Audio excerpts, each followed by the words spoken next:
We're gonna go through this 10 boomer opinions that other generations agree with. So 10 opinions that the grumpy old dudes have that all of us agree with. But before we do that, someone was giving me crap about my microphone. So for those of you that watch Spazzing Out on, I guess you could watch the video on Rumble, you could watch it on, I don't know. I do today. I'm doing it on Rumble. I'm doing it live on YouTube, and I'm doing it live on Twitch. So wherever you can get the video, right? I posted it a couple places, and some guy was busting my nuts about the size of my microphone. I didn't buy the microphone, bro. Look here. If you're watching the video, for those that listen on the podcast, you're not going to see this. The podcast, Apple Podcast, Google Podcast, Spotify. Look up Spazzing Out America's Podcast. Subscribe to the podcast, or you could go to anthonypaziali.com. That's where you can go watch one of the videos if you want. So it's a Yeti mic. Look here. Bro, I didn't fucking buy it. My wife bought it for me. She knew I needed a microphone. It sounds good. I'm sorry that it's massive. Dude said that it makes my mole look smaller. It's like a fucking $100 mic, bro. It's the standard. Everybody's using them, or at least all the people that don't have money. I mean, literally, I'm doing my podcast from my fucking basement. Behind me is what I don't even know what you call these things. A hang up, a pin up thing that a guy, Brad Sullivan, bought it for me. Great guy. He bought it for me years ago when I started the podcast because he was sick of looking at the pipes or at my son's bed. I'm in my son's fucking bedroom in the basement. My kid hates it, but I have a tiny house. It's 1,000 square feet. There's not much room here in my house, so I do the podcast down in my basement. I'm trying to make it successful. You know, if you feel bad and you want me to get a new mic, why don't you use Take Junk, my junk removal company? It's the slow season. It's the winter. You know, come summertime, early spring, forget it, bro. I can't even move. I'm so busy. It's ridiculous. But right now, it's a little slow, so I do a little extra time down on the podcast trying to grow it. So lay off the mic, man. The thing's actually pretty sick. It works well. I don't want to touch it because I honestly, if I touch it, it might fall off the desk. But we need to talk about this. I saw this story about boomers. And I don't know the exact age of the boomer generation, when it starts, when it ends. I can just tell you that my father was a boomer. So my father right about now would probably be, like, he's been dead for 10 years, so he'd be about 68. My son's grandfather, Dick, he's a boomer. Kaylee's father, he's 70, he's a boomer. So the old boomer guys, the grizzled tough dudes that just they hate everything, or they don't really hate everything, they bitch about everything. They think their generation was better than my generation. The great generation, they thought they were the best. Then you had the boomer generation, they did, and they had my generation. I was born in 78, so I don't know what the hell that makes me. I'm not a millennial. Even if I was a millennial, I wish I was. I have to be honest with you. If I was a little bit younger, I would absolutely not. If I was 20 right now, forget it. I'd be the king. My work ethic is unmatched, dude. I would absolutely crush all these little bitches. But there are some things that we all agree on, right? So there are some things that we all agree on, and I want to go through some of them. All right, there's 10 things that allegedly we all agree on. Here's number one. People share way too much on social media. My first thing to that is, how the fuck do boomers know? Are they even on social media? I guess boomers, I would say Facebook is probably the destination for the 65 plus crowd. So they're probably on there. But I have to agree. People share a lot of shit that we don't need to see on Facebook. But I got to tell you, I love it because I love the drama. People are posting shit that they definitely shouldn't be posting. They're posting family problems. You see women putting up, be like, oh, just divorce the motherfucker, or leaving the motherfucker, or a dude pops on, he's like, yeah, banging all these chicks. I'm like, bro, don't air that shit out. Like, how are you airing that out right now? They air out their personal problems on Facebook, or they talk shit on Facebook, which is even worse, right? So let's say you post something and you're like, going through a tough time with my wife, right? And then underneath it, her friends or your friends start posting comments. Like, someone will be like, oh, you tough day, me and my wife beef. Someone will put under it the dude's best friend or the girl's best friend, and be like, yeah, fuck you, Anthony's a scumbag bum. Remember when you did this? And then they'll post some, like, a picture of a text message of something that you did. And it's like, whoa, that's way too fucking personal. What are you doing? Now, for me, on the outside, I love it. I don't get very personal on Facebook. Well, I don't do anything on Facebook. I got kicked off. I'm permanently banned. For those of you that don't know, I have been disbanded from Facebook, period. There's no coming back. I'm gone. I've reached out. I even tried signing a separate profile, and they were like, nah, we recognize your computer, your phone, but beat it. So Facebook, I'm out. They don't like my politics, so they bounce me off. But when I was on Facebook, people, I don't, even on the social medias that I'm left on, I never really post a lot about my kids. I have a daughter and I have a son. Now I've kind of changed my tune to that. I've come around that, hey, you know what? I need to expose my kids more to social media because I don't want to say it's the future, but that's just where everybody's going to communicate. So the future of communication, the future of media, which is not the future, it's already here. We all know it. We get our news from Twitter, from Facebook, Instagram. This is where we go to chat, to have our conversations. It's the new, town square. It's the new town crier. This is where it's the new bar. It's everything. This is where fucking people go to congregate is online. It's like the park. So the kids don't go to the park anymore. They go online and they congregate. That's it. So I've been more open to letting my kids do stuff on social media, but I monitor them. Is that how you say it? But I get a little nervous about it. I don't like. I don't know. There's a lot of sickos out there, and you don't know. You just don't know who you're talking to. But anyways, people get way too personal online. But me personally, I don't. I do not engage in personal beefs online. I will engage in political topics online for sure. You want to talk sports online? Yep. You want to talk about whether or not people post too much shit on Facebook or not? I'm in. But when it comes to my when it comes to my family, I'm not doing it. And if you post something about my family or try to get me engaged in that, I'm not doing it. So, like, for example, if let's say one of my brothers posted something personal online, I would text him to the side and say, hey, bro, that's probably not something you should put on Facebook. And then I would give him my opinion through a text message or I'd call him. I'm not going to get into the back and forth. So I agree. I think we can all agree that people share way too much shit on social media. They're putting their personal shit out there that people shouldn't know about. Once you say it, it can't be unsaid. That's one of my big rules. One of my big rules in life is if I have a certain opinion about somebody, or if something has happened inside my family and it's not definite yet, I don't know how to put it. If it's not definite, I'm not going to share it. Because once it's out there, it doesn't go away. And I don't accuse people on social media. I hate that. I mean, I'll accuse you of being a liberal mutant. That's different. I mean, like a personal attack. Like if I think, you did me wrong and, like you fucked me on a take junk job or something like that, I'm not going to post that online. I don't do that kind of shit. So the next one is, see, I don't get this one, right? The next one is screw screensavers. People don't like touch screens. Screw touch screens. People they want physical buttons. I personally like the touchscreen. I want everything to be touchscreen. I don't know why, but I love it. I wish my laptop was touchscreen. I wish my TV. I mean, I'm sure they have touchscreens TVs, but I love the touchscreen. I'm a huge fan of it. I know the kids love it. It'd be great if if desks at school had touchscreens. Like right now, so we're talking. I wish I could touch the screen. I'd say I could touch the camera. I wish I could touch the screen and have it do what I want to do. So because I can change the angles. If you're watching the video, right, and I click here, let's see if it won't move because I don't have anything set up. But you can change here. You know what? I can add a picture here. Watch. So boom, I put that picture up. Boom, I take it off. I wish I could touch the computer to do it. I'm a huge fan of touchscreen. And now old people, forget it. And I could do a whole podcast on fucking old people and technology. As a matter of fact, I'll just say it. Old people should not be allowed out of the house. And if they are, because they're confused. And if they are, there should be a law that mandates that they have to do stuff the old way. Old people have to do things the old way. Not only that, they should mandate that businesses force old people to do things the old way. I'll give you an example. Banks. Old people should not be allowed to go to a fucking ATM. No, don't go to an ATM. They don't understand. They get confused. They're in there for fucking 20 minutes to get some cash, bro.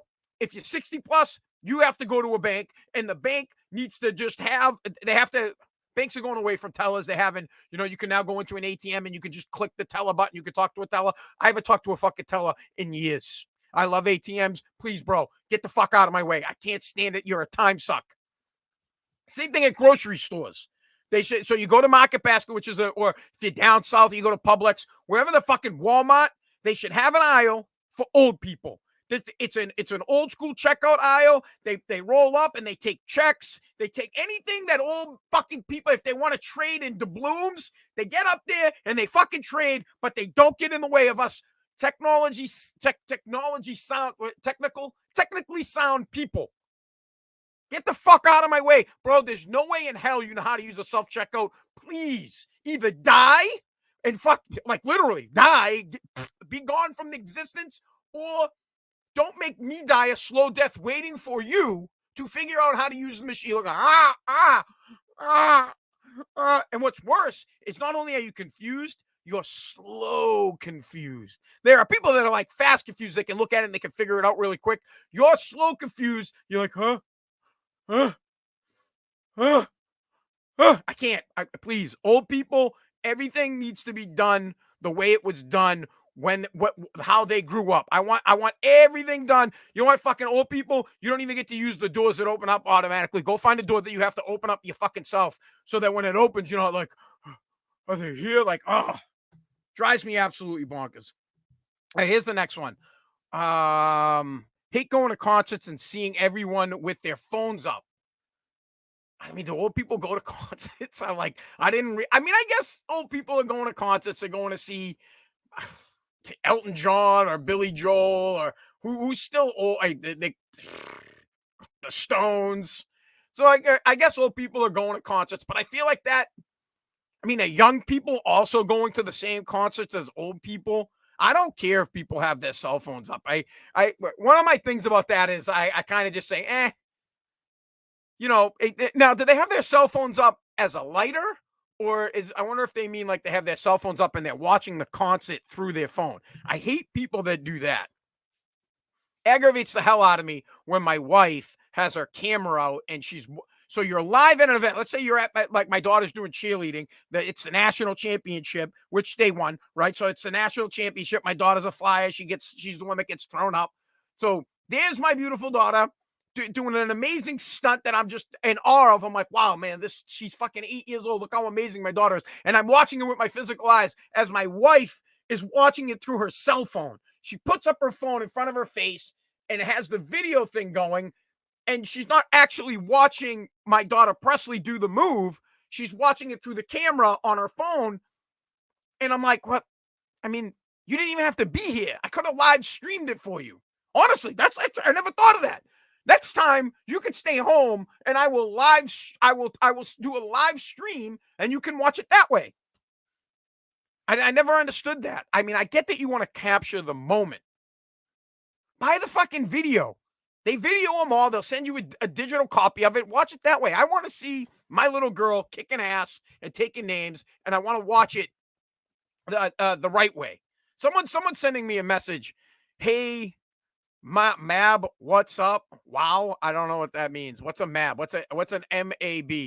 Hey, Mab, what's up? Someone sent me a message they were watching on Twitch. I have no clue what the hell that means. Maybe somebody can help me with that. But anyways, I'm not with it. All right, so phones at events. Yes, I think that you should take a moment and capture some of the cooler things and then overpost it on Facebook. But, if your daughter's in the national championship and you're there live, watch it. I mean, like, think about it like this. Imagine going to a strip club and instead of looking at, you guys don't go to strip clubs. What am I kidding? Strip clubs are dead. I think I'm the only person left in America. There goes my phone. Hold on. I think I'm the only person left in the United States of America that actually still cares about strip clubs. I might be the only one left. But just imagine if you had a stripper and she was doing a lap dance for you and you brought out the phone instead of just looking at her. You like, hold on, I need to look at you through my phone. It's ridiculous. All right, let's what's next? I will never own an e-reader. Nothing compares to a real paper book. I have to agree with that. You know what? I love to read. Now I don't. When I say you know what? That's I'm full of shit. I do love to read. I like to read so much that yesterday I walked down to the park and they have this little library. Have you guys seen the outdoor libraries that they're fucking liberal mutants that do it? The liberal mutants put the little library box out in front of their house and they have books in it. Well, there's a mutant that lives down the street from me, right next to the park. They had their little their libraries out there. I took a book from it. It's a book about Benjamin Franklin that I'm reading. I just hate talking about reading because I don't like people like, you fucking read, you're dyslexic. Like, fuck off, bro. Of course I read. So I'm reading that book. I just picked it up yesterday about Franklin. I'm like, actually, there's so many things about Benjamin Franklin that I didn't know. And that the guy was just amazing. Not only was Benjamin Franklin amazing, the shit that he did at a young age. Back when Franklin was a kid, at 12 years old, they had motherfuckers working. At 12 years old, this dude had an apprenticeship working for his brother James in Boston as an apprentice at his printing company. At 12. Fucking 12. My son couldn't even wipe his ass at 12 years old. This dude bounced out of Boston when he was like 17. It's like, see ya, I don't want to be here. He fought for it. So his brother was like a real dickhead. And it was like, I got to get the fuck out of here. And he skipped town to New York, got to New York, asked to apply for a job, and then ended up, they didn't have a job from there. And then he went to fucking Philadelphia. But all by the time he was like 20 something years old, the guy had his own. I mean, he was like he had the biggest printing company in Philly by the time he was like 23. It's insane. And anyways, I like to read. I like to have the physical book. The physical book is great to me, but I do like the convenience of being able to have the physical book.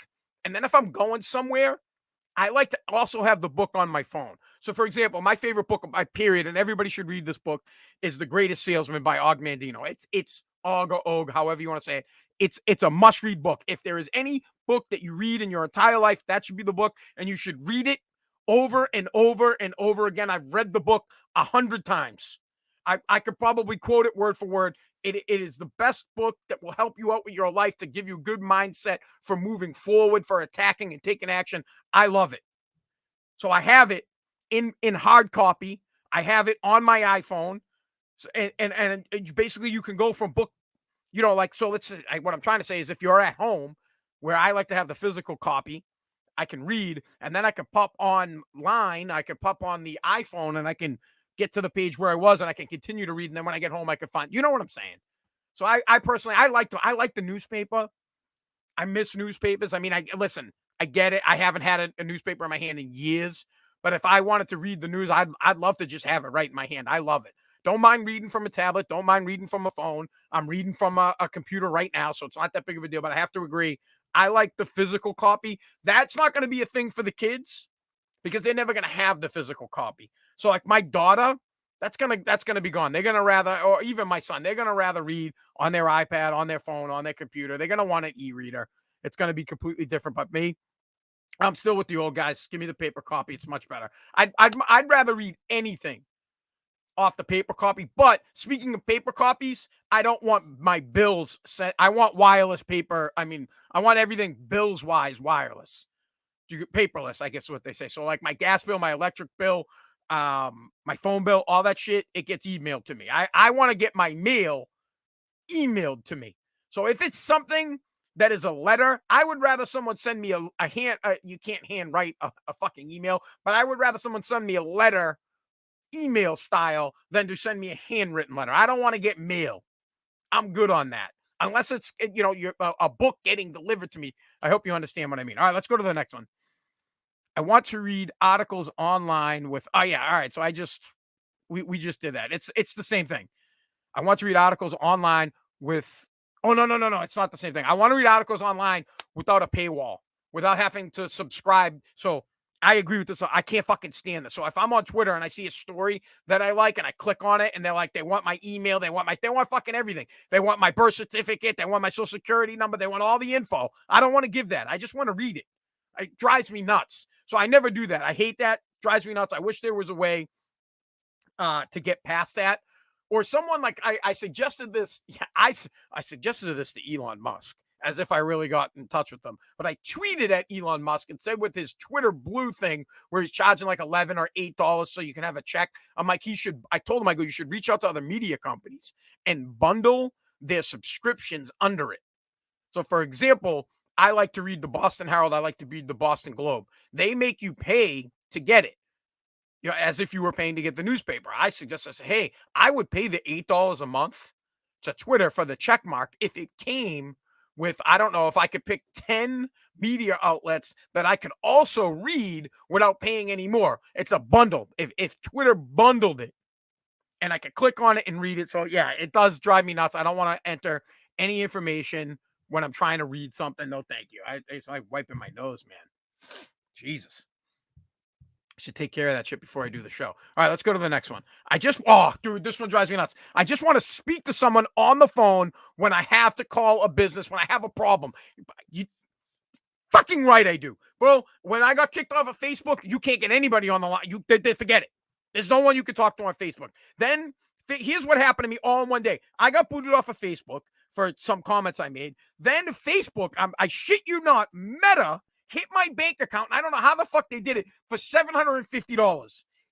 Bro, I was like, what the fuck? $750. So I call PayPal. You can't get anybody on the phone with PayPal. Nothing. I call Bank of America. Nobody on the phone. So finally, I call PayPal back and I wait. I'm on hold for like an hour. Boom, boom, boom. I finally get somebody. An hour and I'm screaming at the automated system. I want to fucking speak to somebody. Finally get someone on there. They tell me it's Bank of America. I wait another 3 hours screaming at the phone. Finally get Bank of America on the phone. They tell me it's PayPal. I could have fucking killed somebody. Not only could I have killed somebody, the fact that Meta would take $750 from me was bizarre to me. I'm talking to PayPal and they're like, well, did you authorize this? It says you authorized it. I'm like, yeah, no. Why the fuck would I spend $750 on a company that just fucking kicked me off? What are you talking about? I'm like, they banned me a fucking week ago, and I wake up today, and there's $750 missing from my fucking bank account. Oh, I went bonkers. But needless to say, it took me like 4 days to actually get someone on the phone, and at Facebook, I couldn't get anybody on the phone. Not a single person. There's no one. Facebook ain't picking up the phone, bro. They're not picking up. So don't try. They'll give you 50 other ways, 50 million other ways. Square's the same way. I use Square for my processing for Take Chunk. Forget it. If there is a problem, if there's some fraudulent stuff going on, good luck trying to get someone on the fucking phone. It drives me nuts. I want to talk to someone. Please. I want my issue resolved now. So yeah, that one, absolutely. Number 7. Paper menus are far superior. Hold on, my phone's ringing. Paper menus are far superior to the QR codes. I agree. I don't like it. I don't like the trend that's happening. There's a restaurant in Revere. It's called Drift. It's a decent restaurant, nice place, good drinks. It's over by the state police department on the beach. They don't have a paper menu. You have to scan the QR code. So many problems with that. First thing is, I didn't even know how to, me personally being an older person, I'm like, I don't even know how to do it. My wife showed me, she said, it's simple. You just put your camera on, click it, great, boom, you can go to the menu. But you can't really look I like to look at the menu, flip it side to side. Menus need to have fucking pictures too. I like to see a picture of what I'm going to get. If I want to get a steak, I want to see a picture of the steak to make me be like, ooh, I believe that this is going to be a good steak. Do you know what I mean? Like if I'm going to get a meatball sub, I want to see the fucking meatballs. I want to see the pizza. I want to see that shit. I don't get meatball subs anymore. They give me heartburn. But when I was a kid, I used to. Do you know what I mean? I want a paper menu. I went to Tides, which is in I know not every listen. Most of the people listen to my podcast not even from fucking Massachusetts, but I went to this place called Tides. It's in Nahant. Great place. They have the paper menus, dude. It's you can look at the drink list, which I know what I'm gonna get for drinks anyways. I was drinking whiskey. All they had, and they didn't really have good whiskey, so I got Jameson. And I'm not saying Jameson's bad. I'm just not what I like. But I get to read the menu. I get to look at it, flip it side to side. I get to handle it. Do you know what? I just want to touch, just like the book. I don't want to fucking put in a QR code for my food. I don't want to fucking do it. Just give me a goddamn fucking menu. Now, I understand that it's easy for restaurants if they want to change their menu. If they didn't have paper menus or hard cardboard menus, it's not so costly for them, right? You can just go right to the digital thing and change it. So I understand that it saves money for them. I don't need number 8 is I don't need a smart refrigerator or a smart toaster. Yeah, I don't need a smart anything. I don't need a smart wash machine. I don't need a smart dishwasher. I don't need a smart toaster or a smart refrigerator. A fridge, keep my fucking ice frozen and keep my drinks cold. Wash machine, wash my fucking clothes. Dryer, dry my fucking clothes. Toaster, toast my toast. I'm done. That's it. I don't need my wife. Do you guys don't even know this? I have a $200 toaster. $200. It's a schmeg. I have a schmeg. The thing is, it's $200 fucking toaster. It's probably like 170. I have like a $200 coffee pot, a schmeg coffee pot. I have like a $200 fucking egg beater or something. It's a schmeg. It does the same fucking thing. Do they still make Black & Decker? Is Black & Decker still around? It does the same thing as a cheap ass toaster. Cooks toast the same way the schmeg does. A shitty coffee pot, and I don't drink coffee, so I don't really know. But a shitty coffee pot, I assume, holds coffee the same way the schmeg. It's like the fucking cooler. My wife has a Yeti cooler. You can fit like the funny thing about the Yeti cooler is it's huge, but you can only put like 5 cans of beer in it. And allegedly, it keeps things colder and the ice lasts longer. Who the fuck's packing ice for more than a day? Not me. I'm rolling up to the beach with my Igloo fucking cooler with wheels on it that I paid $19.99 for, dumped some fucking ice and some brews in it, and I head up to the beach. So, no, I'm all set with that. All right, number 9. Using apps for everything is annoying. I agree. What does this mean? Businesses that force you to, like, for example, I haven't been to Disney in a little bit, but when I did go to Disney, everything you did, you had to do online. Like, you had to have their app to get everything. And I'm like, I don't want to fucking use your app. I want to walk up to the window. I want to buy some tickets. I want to talk to someone. I want you to give me my little pass thing for the day, and I want to move on. I hate that. So everybody makes you install their app to use their business. It's like an extra step that you don't want. I get it. It's when you here. I want you to think about the business end of it. Let's say Take Junk, and I made you install my app to use Take Junk. It makes it easier for me. I don't have an app, but I have. If you go online, you can book online, and I prefer that you book online because you put all your information for me. If you call me, all right, and then you're like, if 844 Take Junk, and you get me on the phone, and I'm like, yeah, hey, what's going on? I have to physically fill out all the information, but if you book online, you fill out all the information for me, so I can see that it's easier. But I don't force you to download an app to do it. I can't fucking stand. It's an extra step. Everybody wants you, and I get why they do, because once you're in their app, it's a whole nother way for them to sell you all sorts of shit, and they say that it makes life easier. For me, I think it makes life difficult. I just want to go to the store and buy something. Like, I don't want a 7-Eleven app, and before I get to 7-Eleven, I got to be like, oh, I want a fucking Slurpee red Slurpee and some Twinkies. Love Twinkies, dude. Mad good. I haven't had a Twinkie in a long time. They make some banana Twinkies. You know what? The Twinkies might have had to been banana Twinkies before. I don't know. You know what? We're gonna have to we have to do an investigation on Twinkies. I love them. All right, the next one. What's the last one? And I guess this is a classic old person thing. I really no wait. Where's the good money one? Hold on. Yeah. All right. So the next no fucking I fucked it up, huh? This one, you know what? We'll do this as number 11. We'll add one. Here's number 10. I really don't want people. I love this. I don't want people I don't know on my lawn. That is something my father would say. That is something my kid's grandfather would say. That is 100% something Kaylee's dad would say. And I agree. I can't stand when someone I don't know is on my property. I fucking hate it. Or near my property. Like, if you're walking on the sidewalk with your dog, bro, I'm looking out the window and I'm fucking beaming at you like, bro, if your dog pisses. And, like, who cares if someone's dog pisses on your lawn?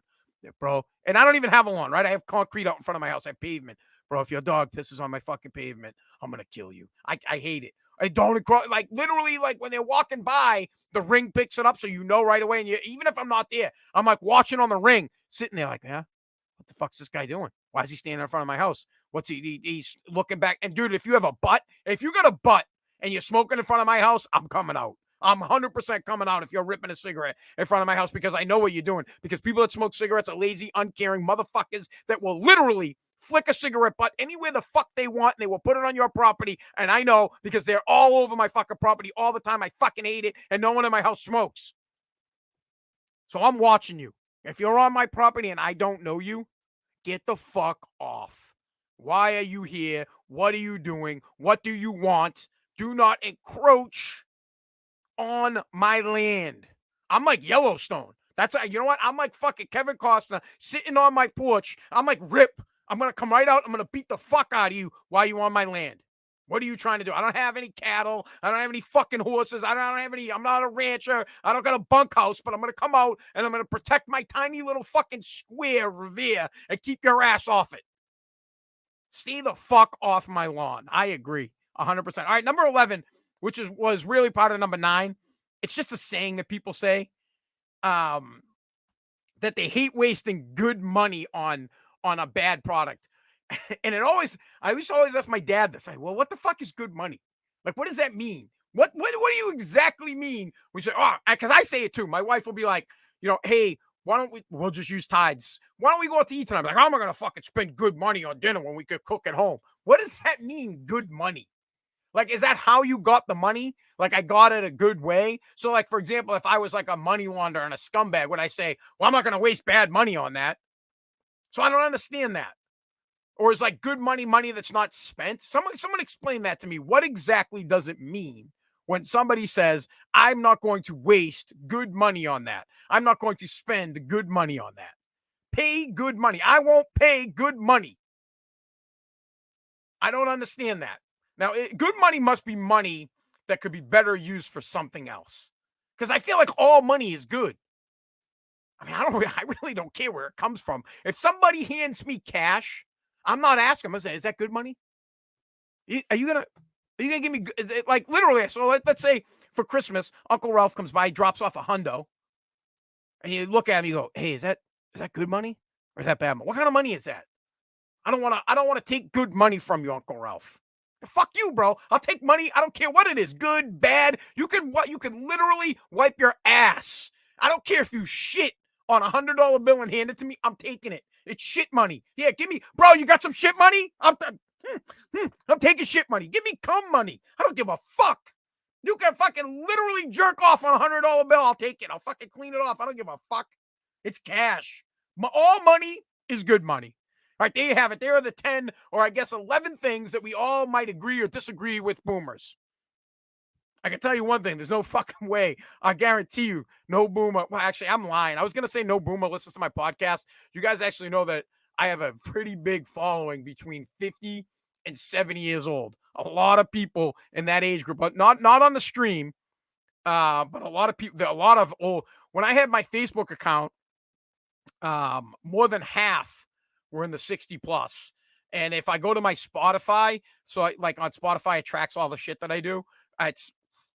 So there's like 10,000 streams on my podcast on Spotify when I post it.